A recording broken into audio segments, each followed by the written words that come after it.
Hello you lot, welcome to another informative training episode. Today we're going to take you through a lower session. At the moment I'm training upper, lower, rest, push, pull, legs, rest. So Wednesdays and Sundays are my rest days.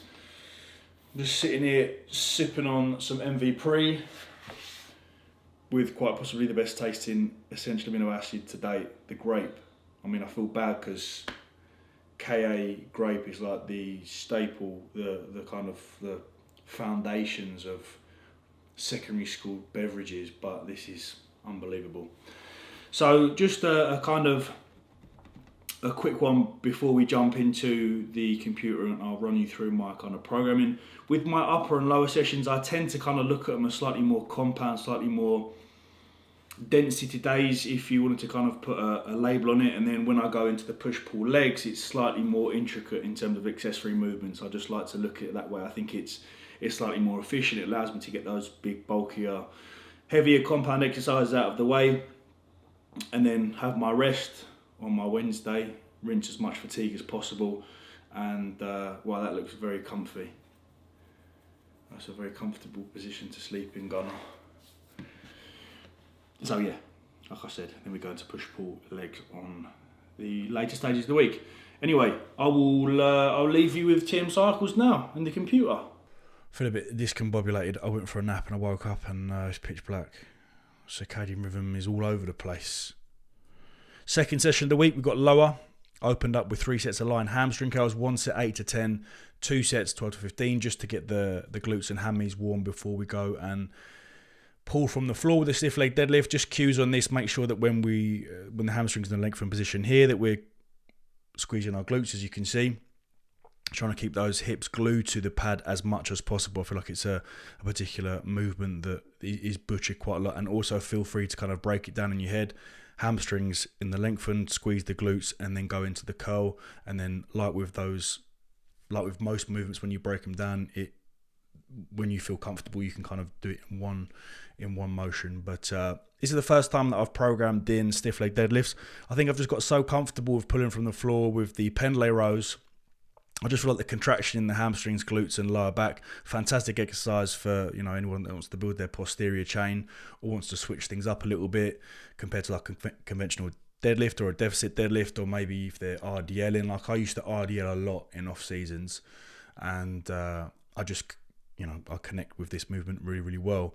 It's quite humbling at the moment. This is the first off season that I've done with, very minimal gear usage, obviously being in that mid to low testosterone range, as opposed to previous off seasons over the last 2 or 3 years whereby we've had that higher intake of anabolic. So we're working with those rep schemes. We've got, like I said, those 1 set 8 to 10. If I were to get like 100 key at 8, then the following week we're looking to progress that rep scheme for 9 or 10. And then once I've hit that 10th rep, then we can increase the load. So yeah, it is humbling, but like happy days. I'm not too concerned really. We're not competing anymore. There's been a big kind of shift and switch in my mentality, and all is good. Very much enjoying training. Just on this second kind of back off set, if you want to look at it like that, I'm looking to explode a lot more compared to the top set. And then we go into a belt squat. So not many gyms do have this. I think Muscle Works Orpington has one upstairs. Again, I feel like it's a phenomenal movement for, I really feel it in hams, glutes, and then quads at the top. We're not looking to take too much weight off of the movement. As you can see, my hands are just stabilizing me there. I'd say like alternatives, you could look at a reverse V squat. You could look at like a vertical leg press. You could even go for a low bar squat, but if you're stiff leg deadlifting and low bar squat, it may prove a little too taxing. But a fantastic movement, and one that again I first started using it at Muscle Works, just experimenting a little bit, and then I've taken it over into this one. So 2 sets 8 to 10 for this, and we then go on to a 4x4. So for those that don't know what a 4x4 is, you've probably seen me, Josh and Joe training like this in previous off seasons. There's a great clip. I need to find the clip whereby I'm holding Joe's shoulders. Brutal. We had some, I loved it. We did have some brutal sessions together. I do miss those. It's nice to kind of see Joe and Josh in the gym.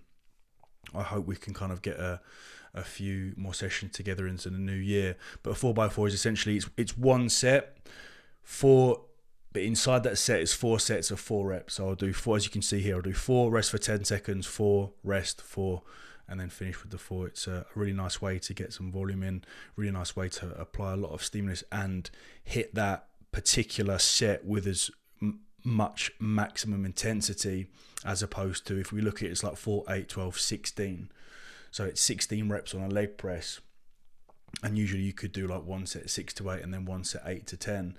But like I said, it's a really nice way to keep that intensity as high as possible. And it's something that I've programmed in for myself for a long time. Callum first programmed it, and it's something that I do for my clients. Then on to some Bulgarians, just a nice finisher. So I tend to superset these. Again, 2 sets 8 to 10, and then 2 sets 10 reps with the like heel elevated goblet squats. You can get the particular pad from, I bought one in lockdown, I think it's the Yoga Studio.